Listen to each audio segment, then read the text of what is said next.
Hi mga buds! Welcome to another video. In this video, pupunta tayo sa Gardens by the Bay. And then after that, pupunta tayo sa Orchard Road. And there are some decorations in Orchard. So that pag pumunta kayo, malalaman nyo kung ano ang magandang puntahan. So, ano pa inaantay natin? Let's go to Gardens by the Bay and I'll see you again later.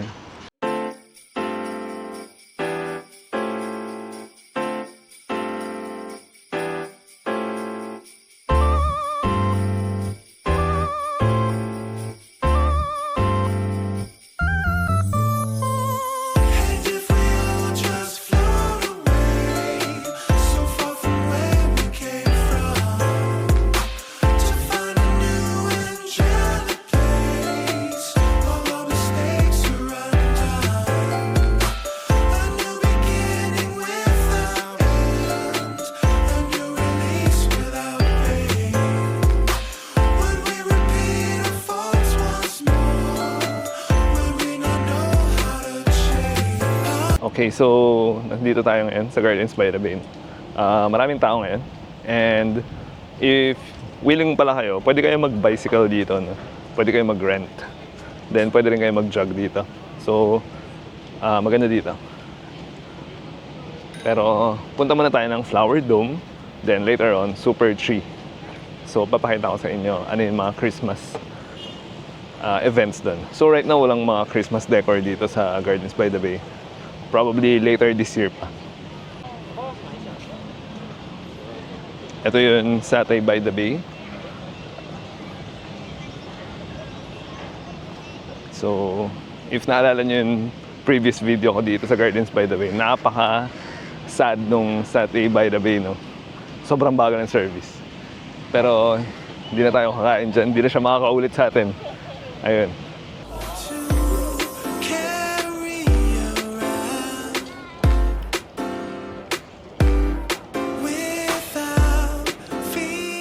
There you go. Ito yung Flower Dome. If nakikita nyo. Parang spaceship, no?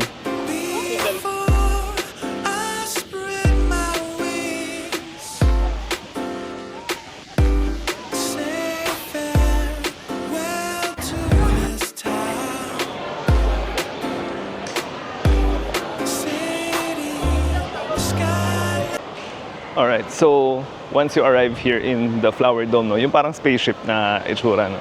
Go up to second floor, and then sa second floor yung entrance ng Flower Dome. So, papasok na tayo, medyo mahaba yung pila. Yeah, I think because Saturday ngayon, so maraming tao. Okay, nakapasok na. E-ticket lang papakita natin.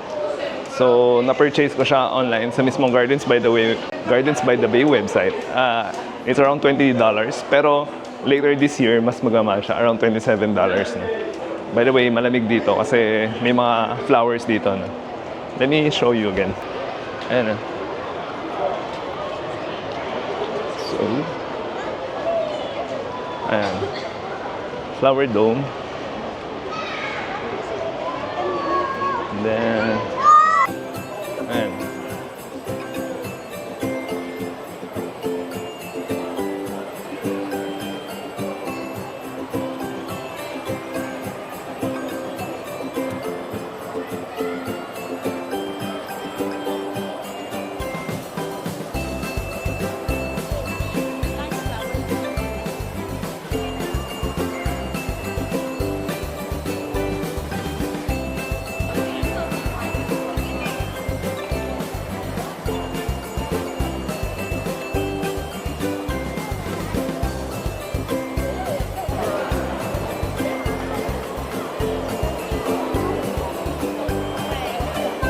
Ito yung super train, guys.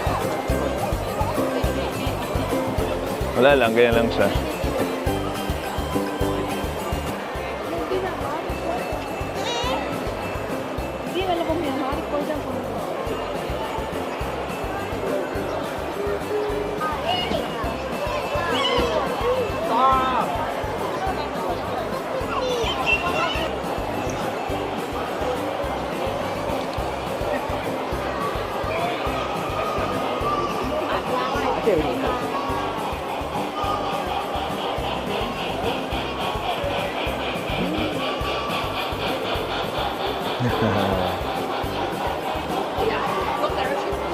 Okay, go, sorry.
Alright guys, so yun lang yung Flower Dome natin. No?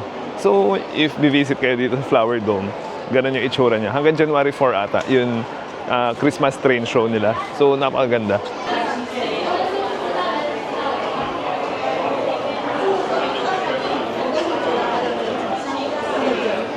So $78 to. Grabe. Scarf. $36.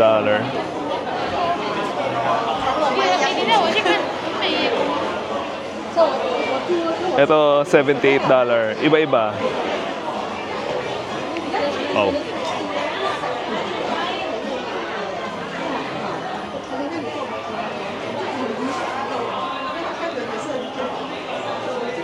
Jurassic. Ito, Jurassic World. Kasi, yung Cloud 3 kasi, Jurassic siya.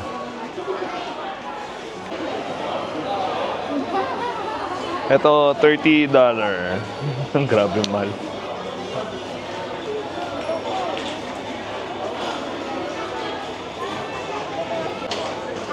Matcha chocolate. How much to? $16. Okay, finally, nakaalis na tayo. So, yung Flower Dome, I think Flower Dome is around 30 to 45 minutes siguro. Pero pag may kids ka, siguro aabot kayo ng 1 hour sa loob, no? And tapos na. So ngayon, punta na naman tayo ng Super 3.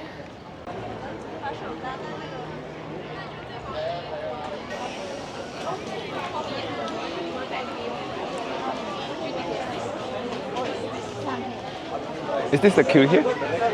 The Christmas Wonderland? Yeah. This queue, right? Okay, thank you. Oh my gosh. Grabe.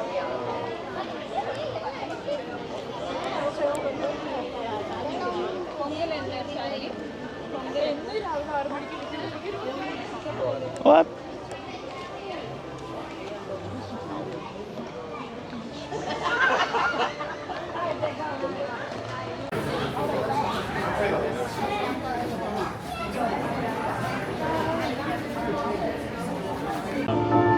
Okay, nakapasok na tayo guys. Medyo mabilis pala yung queue niya. So pagpasok mo, mag-iikot-ikot ka pa. Kala ko may show, so parang may mga carnival ata. Let's see, no? So puro ilaw lang siya.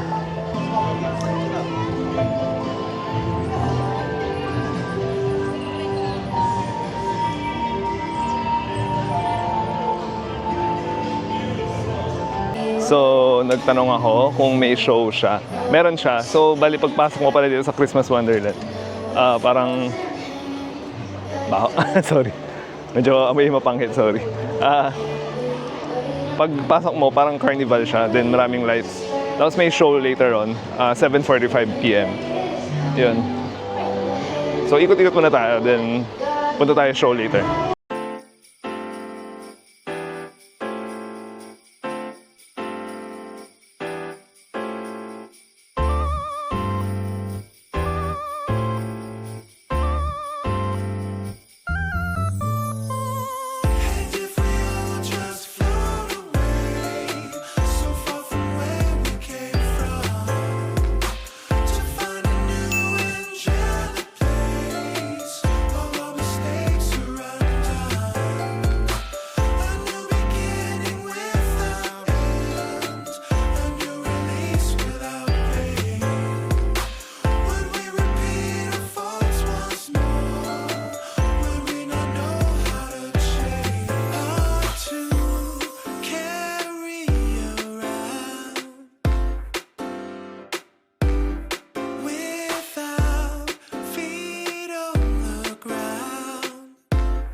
Ito si Santa, guys. Exposed na si Santa.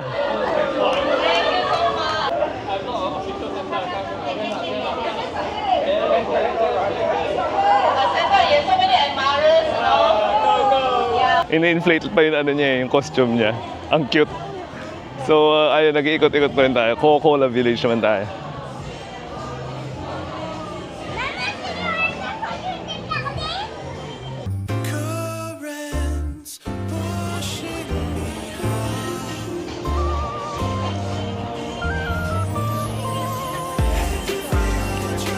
Fish and chips, $15.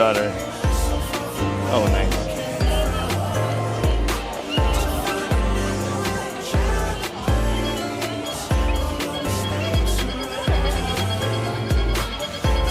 Ribeye.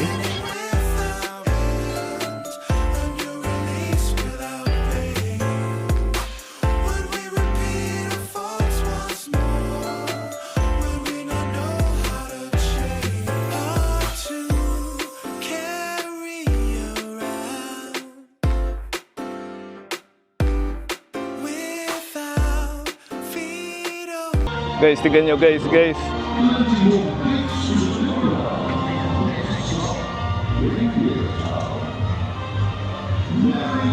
Galing guys, paano yung gagawa? Ah, cable car.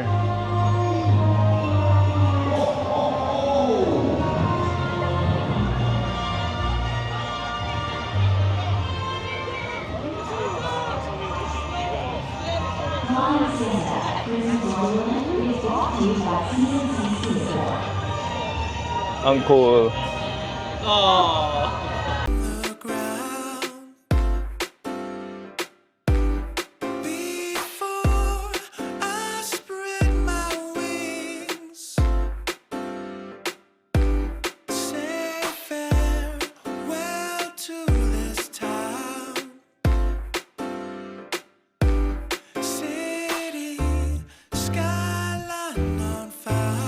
So we're waiting for the light show, 7:45, 7:30 na. So, ang daming naka-camp dito ngayon. Pag nandito kayo, magdala kayo ng mga pang-camp, no? Pang-picnic. Para siguro mga towel, ganun, para makaupo kayo. No?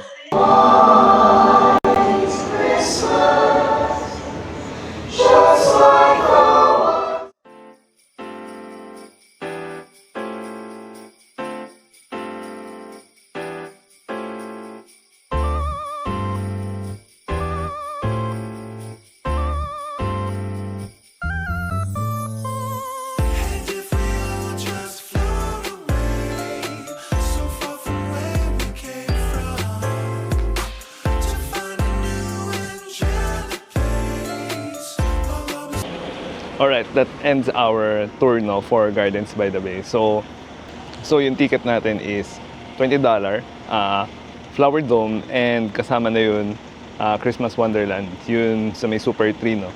So na-book ko siya ng mas maaga, so mas mura siya. Pero if ever pupunta kayo, siguro around $27 maubok niyo siya. So yung ticket na yun is for entrance lang sa Flower Dome. Yung Flower Dome, wala namang kasing magagawa doon, parang titingin-tingin lang. Pero yun sa Super Tree, no, yung Christmas Wonderland. So, mura yung ticket kasi pagdating nyo sa loob, makapagastos pa kayo. So, may mga vouchers sila binigay, no. Kaya may $2 off if magka-carnival kayo, no. Yung carnival parang around $4 or $8.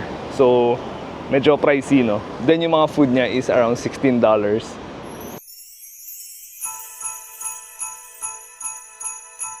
So for the meantime, nasa Orchard tayo and ipapakita ko sa inyo kung ano bang meron dito sa Orchard. So ano pa inaantay natin? Let's go! I think it's worth it na pumunta dito yung family nyo. No? Sobrang daming lights. If may kids kayo, I bet na mag-enjoy sila. No? Napakadaming Christmas decoration dito.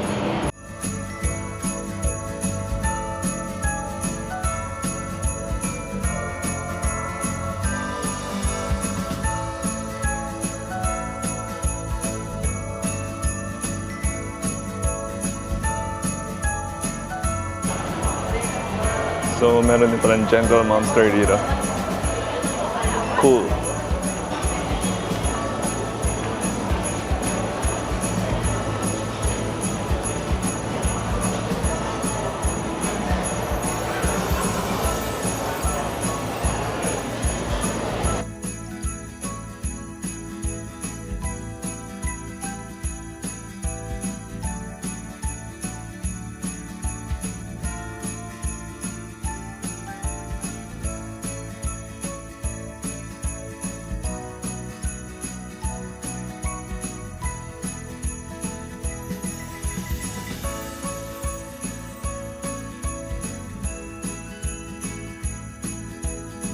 No，我看看，我就在这看看，像的。 So did you see this, guys?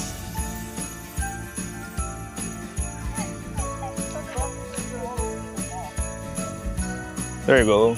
Some of the Christmas lights. Eh, so okay naman siya, maganda yung mga designs niya, pero napakamahal ng mga bilihin dito. Sobrang expensive ng mga boutique. Siguro pag Nepo baby ako, siguro mag-enjoy ako dito. Pero hindi tayo Nepo baby, so hindi natin na-enjoy. 住在这里。 So, let's go to Ngien City.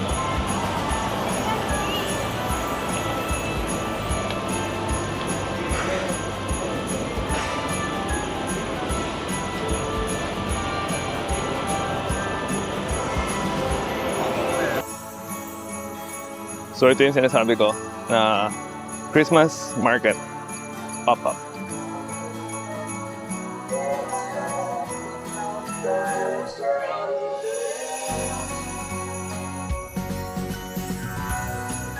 Pero close. Ito ng tao.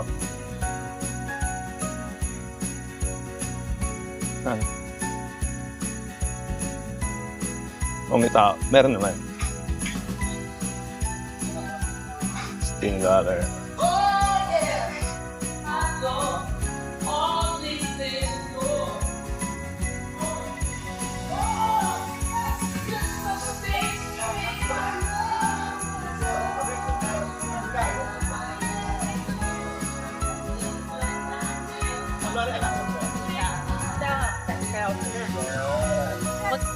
So ito yung Great Christmas Village, guys.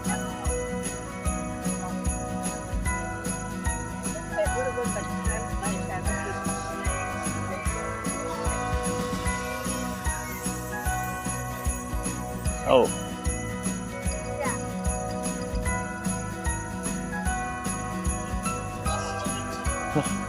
So para siyang Tiangge.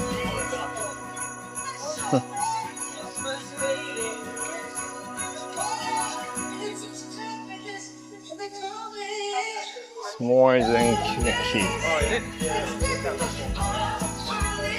Huh, cute.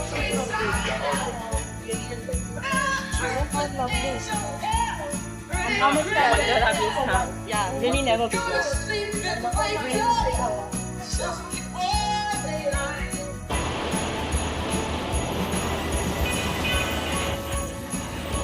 So if you remember my previous video, no, meron Snow Village dito. But I think now hindi nila nilagyan, or I think it's later this year. So meron pa dito. Parang ano. Alright, so meron dito parang mga perya. So, eto. So may bucket ball. May mini bowling. Oh.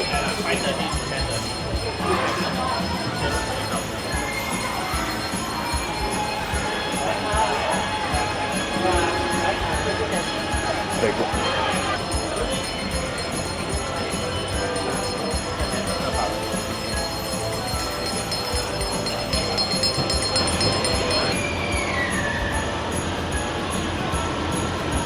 Okay.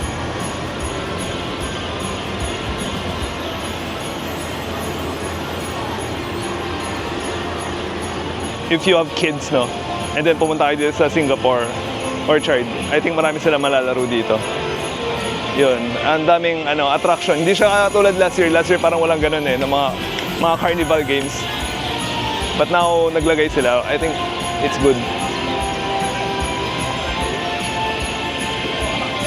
Okay, dami ng tao.